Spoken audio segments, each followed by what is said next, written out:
My name is Cheryl, and at the beginning of last year, I ate too much fancy food and gained 5 kilograms. Now I'm 49 years old and trying to lose weight before the holidays. My plan is to lose 5 kilograms now so that if I gain it back during the holiday season, it won't be a big deal, right? You must be kidding, there's so much delicious food from Christmas to New Year's. It's a happy problem to have. I'll probably end up buying myself Valentine's chocolates too. Oops, I'm already drooling. Looks like I'm going to gain weight again this year. Oh well. Today, I have a story from winter that I'd like to share with you. It's about something that happened when I was 28 years old. After dating for several years, my boyfriend Paul and I got engaged, and I introduced him to my parents. This was the so-called marriage greeting. My parents liked Paul, and everything was supposed to go smoothly. But then my older sister Laura, who is 3 years older than me, came home from work and there was an issue. She became fixated on Paul. It's strange, but when you're sisters, you can sense each other's feelings. I could tell right away that she had fallen in love with Paul the moment she saw him. I hoped it was just a fleeting crush, but when she shook his hand, she blushed and held on a little too long. Even when she talked to him, there was this dreamy look in her eyes. I didn't think it was right for her to act like that toward my fiancé, but maybe she didn't even realize she was doing it. Emotions can be hard to control, so I decided to pretend I didn't notice, hoping my sister wouldn't act on her feelings. However, after Paul left, my sister, fresh out of the bath and still wrapped in a towel, confronted me. "You should call off the engagement," she said. According to her, Paul was a womanizer, and I could find someone better. She kept criticizing him, but she didn't have any real reason for saying that. "Why do you think he's a player?" I asked her. "It's a woman's intuition," she replied. The thing is, my sister has never had a boyfriend, so how could I trust her woman's intuition when she has no experience with men? I decided I should trust Paul, whose character I've known for years. I casually brushed off my sister's advice, saying, "Yeah, I'll be careful," without taking it too seriously. After that, Paul started visiting our home often. He said he wanted to build a good relationship with my family, so I invited him over, feeling comfortable about it. My parents were happy, and I hoped Paul would get along well with them since he was going to be my husband. But while things should have been going smoothly, my sister had other ideas. She tried to get close to Paul in a different way.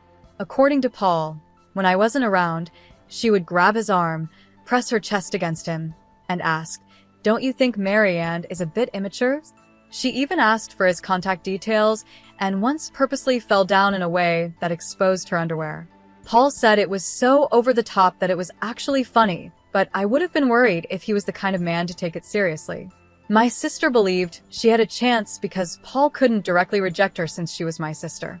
Every time they met, she would approach him with a sweet voice, saying, "Hey." It started with her falling in love at first sight, but it didn't help that Paul worked for a big company, which made him even more appealing to her. She told me, "He's reliable, has a face I like, and seems like the kind of man who can provide security for the future." She was completely taken by him. My parents saw all of this happening, but said nothing. In fact, it wasn't unusual for them to stay quiet when it came to my sister's actions. Honestly, she's always been the type who struggles with things. For example, if she's asked to warm up food, she might accidentally use a plastic dish that isn't heat resistant, and it melts. She wasn't good at studying, either, or at sports. She often skipped swimming class by making excuses like hurting her foot, feeling unwell, or having skin problems. She wasn't great at schoolwork, sports, or even household chores. And to be honest, she's not particularly good-looking either. Still, because she's the eldest daughter, my parents always treated her differently, giving her special treatment. They even quietly pushed the responsibility of supporting her onto me. I was constantly told to make sure she stood out, but without drawing attention to myself. It felt unfair to be treated so differently as siblings, but I guess my parents saw her as someone who couldn't do much on her own and felt sorry for her. On the other hand, I've always been the type to do things quickly and efficiently. Maybe the adults didn't see much value in helping someone who could handle everything themselves. So, I became good at managing my sister's needs. Sometimes I would even pretend to be less capable in public to keep the balance. But as I grew out of my teenage years, I realized that continuing like this wasn't going to help me in the long run. I started pushing back against my parents and doing things my way. If I had kept going along with everything, I would have become someone who couldn't do anything. When I started standing up for myself, my sister didn't like it much because she was losing my support, but we never really had a bad relationship. We could still talk normally, and sometimes I even gave her advice when she had problems.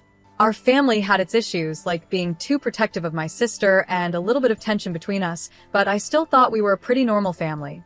However, things changed when Paul didn't return my sister's feelings. She couldn't handle the fact that her younger sister was getting married before her.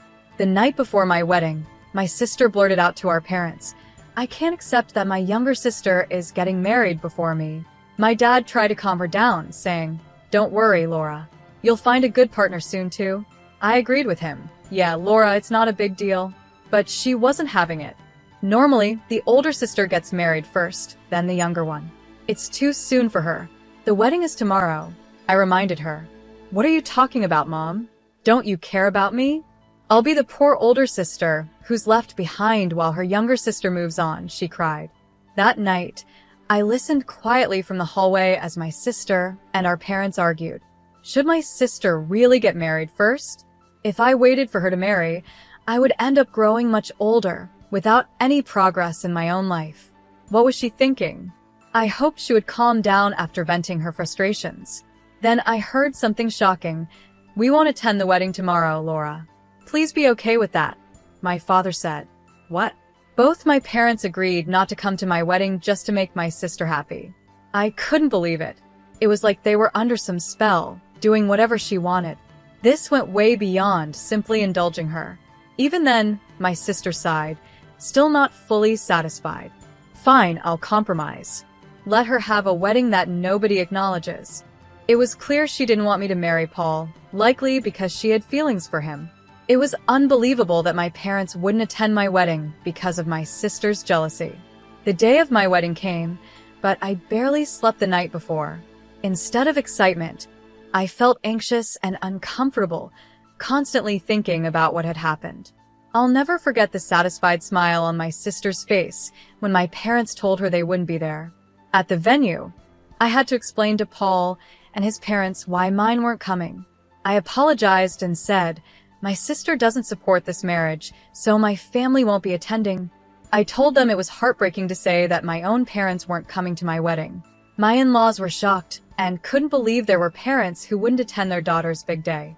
After hearing my story, they stayed silent for a while. The mood felt so heavy, but then my mother-in-law gently took my hand, and my father-in-law placed his hand on top of ours. "Remember, your family is here with you. Don't let this day be a sad one. Come on. Why don't you smile?" my mother-in-law said warmly. Her words made me tear up.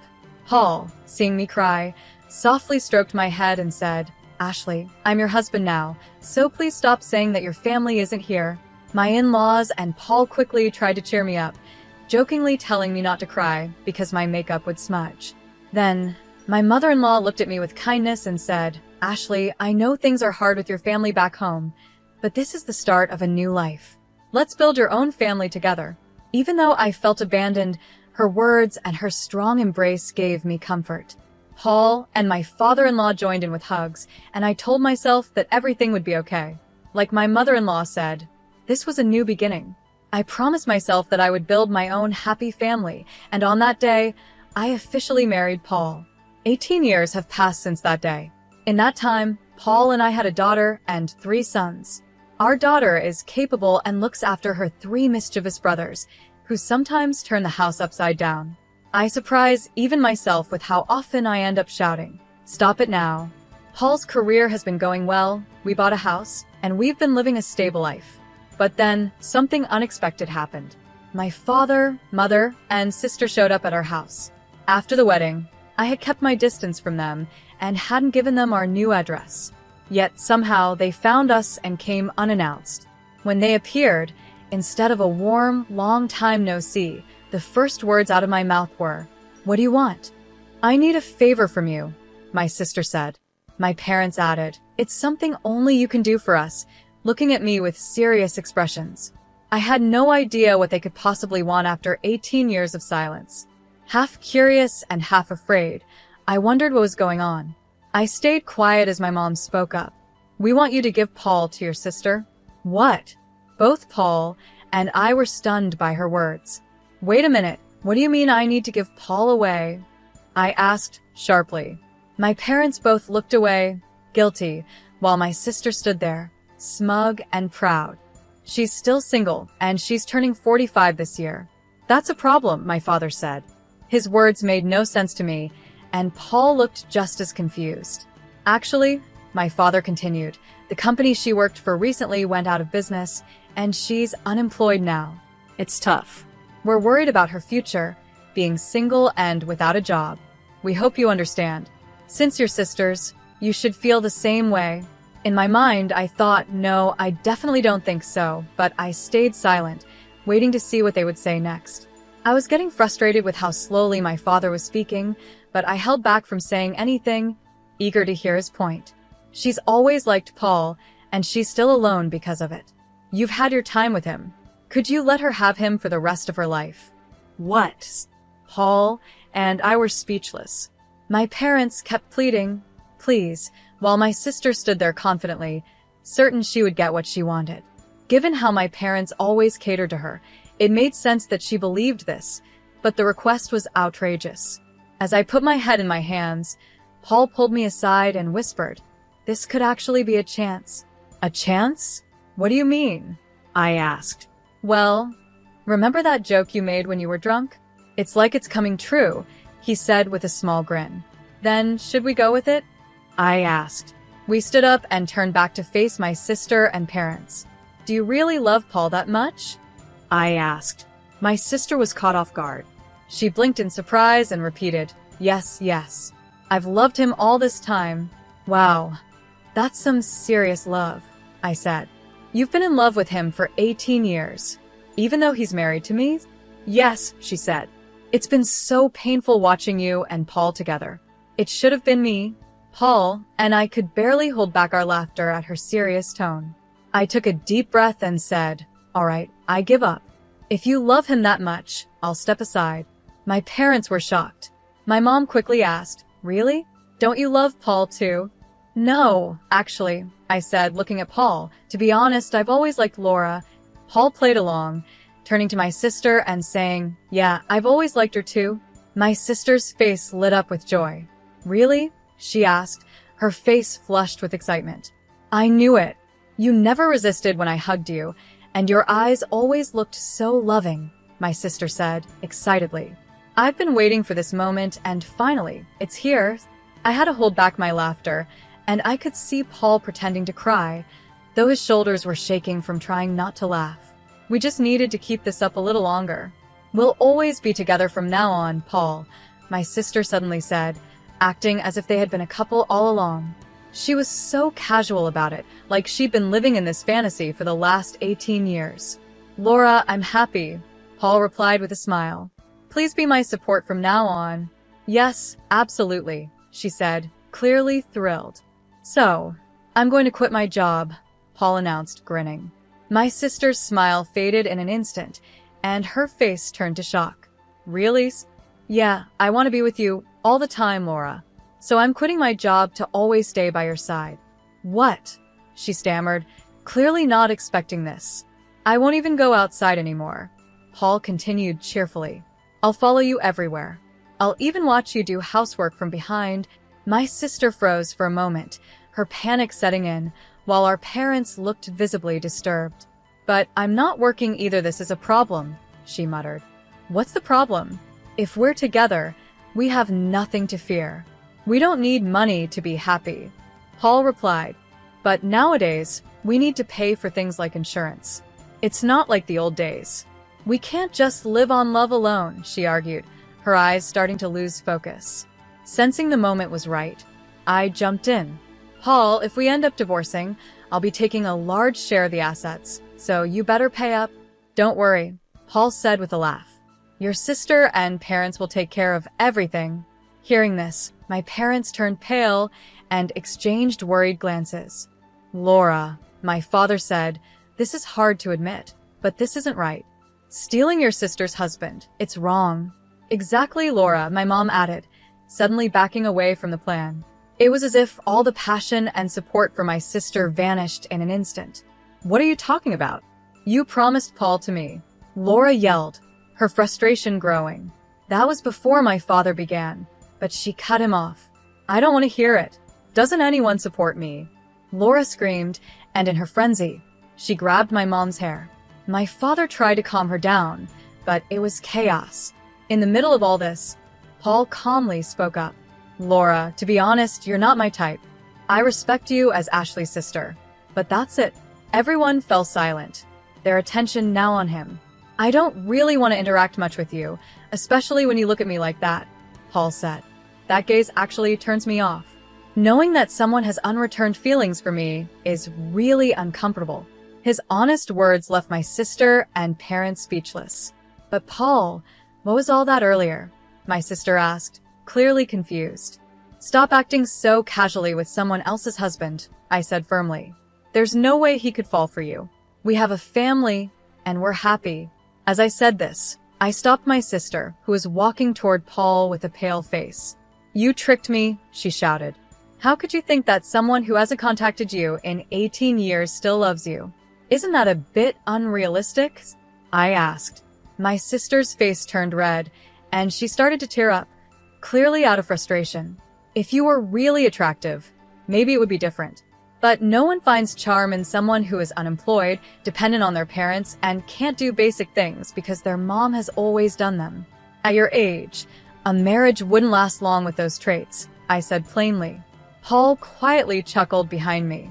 My sister, hit by the truth of my words, began to cry loudly, unable to stop. Our parents tried to comfort her, but they looked confused, as if they were realizing that what I said was true. I'm not giving Paul to you, I continued. So please give up, Laura. At that, she cried even harder, like a child throwing a tantrum. It was a sad sight for an adult, and it was clear she hadn't matured. Take this as a lesson, and please don't involve yourself in our lives again, I said. No matter what trouble you face in the future, don't expect any help from us. With that, I slowly closed the front door.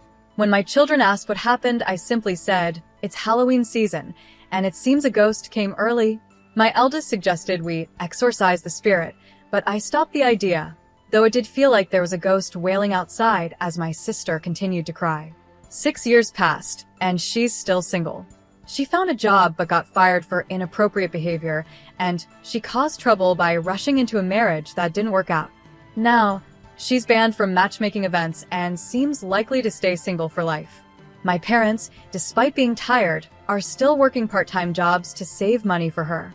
They've probably realized they can't rely on her to take care of them in the future. Hopefully, they now understand the consequences of spoiling her all these years.